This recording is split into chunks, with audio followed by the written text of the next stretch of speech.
Título 2º Obrigação tributária Capítulo e Disposições Gerais Art. 113. A obrigação tributária é principal ou acessória. Primeiro, a obrigação principal surge com a ocorrência do fato gerador, tem por objeto o pagamento de tributo ou penalidade pecuniária e extingue-se juntamente com o crédito dela decorrente. Segundo, a obrigação acessória decorre da legislação tributária e tem por objeto as prestações, positivas ou negativas, nela previstas no interesse da arrecadação ou da fiscalização dos tributos. Terceiro, a obrigação acessória, pelo simples fato da sua inobservância, converte-se em obrigação principal relativamente à penalidade pecuniária. Capítulo 2º Fato gerador art. 114. Fato gerador da obrigação principal é a situação definida em lei como necessária e suficiente à sua ocorrência. Art. 115. Fato gerador da obrigação acessória é qualquer situação que, na forma da legislação aplicável, imponha a prática ou a abstenção de ato que não configure obrigação principal. Art. 116. Salvo disposição de lei em contrário, considera-se ocorrido o fato gerador e existentes os seus efeitos, e, tratando-se de situação de fato, desde o momento em que o se verifiquem as circunstâncias materiais necessárias a que produza os efeitos que normalmente lhe são próprios. Segunda, tratando-se de situação jurídica, desde o momento em que esteja definitivamente constituída, nos termos de direito aplicável. Parágrafo único. A autoridade administrativa poderá desconsiderar atos ou negócios jurídicos praticados com a finalidade de dissimular a ocorrência do fato gerador do tributo ou a natureza dos elementos constitutivos da obrigação tributária, observados os procedimentos a serem estabelecidos em lei ordinária. Incluído pela LCP nº 104, de 2001, art. 117. Para os efeitos do inciso 2º do artigo anterior e salvo disposição de lei em contrário, os atos ou negócios jurídicos condicionais reputam-se perfeitos e acabados, e, sendo suspensiva a condição, desde o momento de seu implemento, segunda, sendo resolutória a condição, desde o momento da prática do ato ou da celebração do negócio. Art. 118. A definição legal do fato gerador é interpretada abstraindo-se, e, da validade jurídica dos atos efetivamente praticados pelos contribuintes, responsáveis, ou terceiros, bem como da natureza do seu objeto ou dos seus efeitos, segunda, dos efeitos dos fatos efetivamente ocorridos. Capítulo 3º Sujeito ativo art. 119. Sujeito ativo da obrigação é a pessoa jurídica de direito público, titular da competência para exigir o seu cumprimento. Art. 120. Salvo disposição de lei em contrário, a pessoa jurídica de direito público, que se constituir pelo desmembramento territorial de outra, subroga-se nos direitos desta, cuja legislação tributária aplicará até que entre em vigor a sua própria. Capítulo 4 Sujeito passivo Seção e disposições gerais art. 121. Sujeito passivo da obrigação principal é a pessoa obrigada ao pagamento de tributo ou penalidade pecuniária. Parágrafo único. O sujeito passivo da obrigação principal disse, e, contribuinte, quando tenha relação pessoal e direta com a situação que constitua o respectivo fato gerador. Segunda, responsável, quando, sem revestir a condição de contribuinte, sua obrigação decorra de disposição expressa de lei. Art. 122. Sujeito passivo da obrigação acessória é a pessoa obrigada às prestações que constituam o seu objeto. Art. 123. Salvo disposições de lei em contrário, as convenções particulares, relativas à responsabilidade pelo pagamento de tributos, não podem ser opostas à Fazenda Pública, para modificar a definição legal do sujeito passivo das obrigações tributárias correspondentes. Seção 2ª Solidariedade art. 124. São solidariamente obrigadas, e, as pessoas que tenham interesse comum na situação que constitua o fato gerador da obrigação principal, segunda, as pessoas expressamente designadas por lei. Parágrafo único. A solidariedade referida neste artigo não comporta benefício de ordem. Art. 125. Salvo disposição de lei em contrário, são os seguintes os efeitos da solidariedade, e, o pagamento efetuado por um dos obrigados aproveita aos demais. Segunda, a isenção ou remissão de crédito exonera todos os obrigados, salvo se outorgada pessoalmente a um deles, subsistindo, nesse caso, a solidariedade quanto aos demais pelo saldo. Terceira, a interrupção da prescrição, em favor ou contra um dos obrigados, favorece ou prejudica aos demais. Seção 3ª Capacidade tributária art. 126. A capacidade tributária passiva independe, e, da capacidade civil das pessoas naturais. Segunda, de achar-se a pessoa natural sujeita a medidas que importem privação ou limitação do exercício de atividades civis, comerciais ou profissionais, ou da administração direta de seus bens ou negócios. Terceira, de estar a pessoa jurídica regularmente constituída, bastando que configure uma unidade econômica ou profissional. Seção 4ª Domicílio tributário art. 127.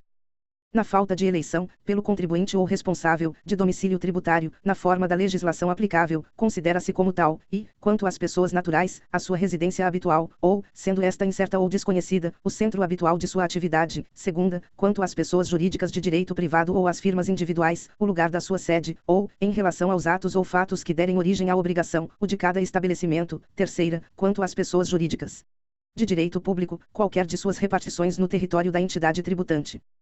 Primeiro, quando não couber a aplicação das regras fixadas em qualquer dos incisos deste artigo, considerar-se-á como domicílio tributário do contribuinte ou responsável o lugar da situação dos bens ou da ocorrência dos atos ou fatos que deram origem à obrigação. Segundo, a autoridade administrativa pode recusar o domicílio eleito, quando impossibilite ou dificulte a arrecadação ou a fiscalização do tributo, aplicando-se então a regra do parágrafo anterior. Capítulo V. Responsabilidade tributária. Seção e disposição geral. Art. 128. Sem prejuízo do disposto neste capítulo, a lei pode atribuir de modo expresso a responsabilidade pelo crédito tributário à terceira pessoa, vinculada ao fato gerador da respectiva obrigação, excluindo a responsabilidade do contribuinte ou atribuindo-a a este em caráter supletivo do cumprimento total ou parcial da referida obrigação. Seção 2ª. Responsabilidade dos sucessores. Art.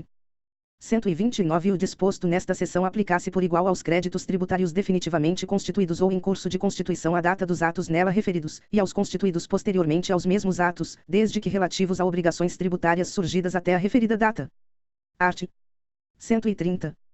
Os créditos tributários relativos a impostos cujo fato gerador seja a propriedade, o domínio útil ou a posse de bens imóveis, e bem assim os relativos a taxas pela prestação de serviços referentes a tais bens, ou a contribuições de melhoria, subrogam-se na pessoa dos respectivos adquirentes, salvo quando conste do título a prova de sua quitação. Parágrafo único. No caso de arrematação em asta pública, a subrogação ocorre sobre o respectivo preço. Art. 131. São pessoalmente responsáveis, e, o adquirente ou remitente, pelos tributos relativos aos bens adquiridos ou remidos, redação dada pelo Decreto-Lei nº 28, de 1966, segunda, o sucessor a qualquer título e o cônjuge mereiro, pelos tributos devidos pelo de cujos até a data da partilha ou adjudicação, limitada esta responsabilidade ao montante do quinhão do legado ou da meação. Terceira, o espólio, pelos tributos devidos pelo de cujos até a data da abertura da sucessão. Art. 132. A pessoa jurídica de direito privado que resultar de fusão, transformação ou incorporação de outra ou em outra é responsável pelos tributos devidos até a data do ato pelas pessoas jurídicas de direito privado fusionadas, transformadas ou incorporadas. Parágrafo único. O disposto neste artigo aplica-se aos casos de extinção de pessoas jurídicas de direito privado, quando a exploração da respectiva atividade seja continuada por qualquer sócio remanescente, ou seu espólio, sob a mesma ou outra razão social, ou sob firma individual. Art. 133.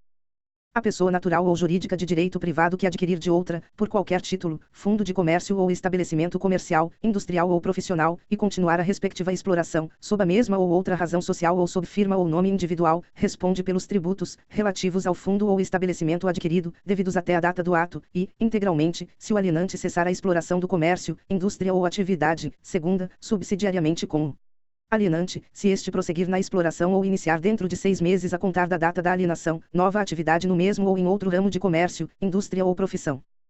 Primeiro, o disposto no caput deste artigo não se aplica na hipótese de alienação judicial, incluído pela LCP número 118, de 2005, e em processo de falência, incluído pela LCP número 118, de 2005, segunda de filial ou unidade produtiva isolada, em processo de recuperação judicial, incluído pela LCP número 118, de 2005, segundo não se aplica o disposto no primeiro deste artigo quando o adquirente for, incluído pela LCP número 118, de 2005, e sócio da sociedade falida ou em recuperação judicial, ou sociedade controlada pelo devedor falido ou em recuperação judicial, incluído pela LCP número 118, de 2005, segunda parente, em linha reta ou colateral até o quarto grau, consanguíneo ou afim, do devedor falido ou em recuperação judicial ou de qualquer de seus sócios, ou, incluído pela LCP número 118, de 2005, terceira identificado como agente do falido ou do devedor em recuperação judicial com o objetivo de fraudar a sucessão tributária, incluído pela LCP número 118, de 2005, terceiro em processo da falência, o produto da alienação judicial de empresa, filial ou unidade produtiva isolada permanecerá em conta de depósito à disposição do juízo de falência pelo prazo de um ano, contado da data de alienação, somente podendo ser utilizado para o pagamento de créditos extraconcursais ou de créditos que preferem ao tributário, incluído pela LCP número 118, de 2005, seção terceira. Responsabilidade de terceiros. Art. 134. Nos casos de impossibilidade de exigência do cumprimento da obrigação principal pelo contribuinte, respondem solidariamente com este nos atos em que intervierem ou pelas omissões de que forem responsáveis, e, os pais, pelos tributos devidos por seus filhos menores; segunda, os tutores e curadores, pelos tributos devidos por seus tutelados ou curatelados; terceira, os administradores de bens de terceiros, pelos tributos devidos por estes; quarta, o inventariante, pelos tributos devidos pelo espólio. V. O síndico e o comissário, pelos tributos devidos pela massa falida ou pelo concordatário; sexta, os tabeliães, escrivães e demais serventuários de ofício, pelos tributos devidos sobre os atos praticados por eles, ou perante eles, em razão do seu ofício; sétima, os sócios, no caso de liquidação de sociedade de pessoas. Parágrafo único. O disposto neste artigo só se aplica, em matéria de penalidades, às de caráter moratório. Art.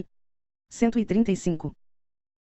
São pessoalmente responsáveis pelos créditos correspondentes a obrigações tributárias resultantes de atos praticados com excesso de poderes ou infração de lei, contrato social ou estatutos, e, as pessoas referidas no artigo anterior; segunda, os mandatários, prepostos e empregados; terceira, os diretores, gerentes ou representantes de pessoas jurídicas de direito privado. Seção 4ª. Responsabilidade por infrações. Art. 136. Salvo disposição de lei em contrário, a responsabilidade por infrações da legislação tributária independe da intenção do agente ou do responsável e da efetividade, natureza e extensão dos efeitos do ato. Art. 137.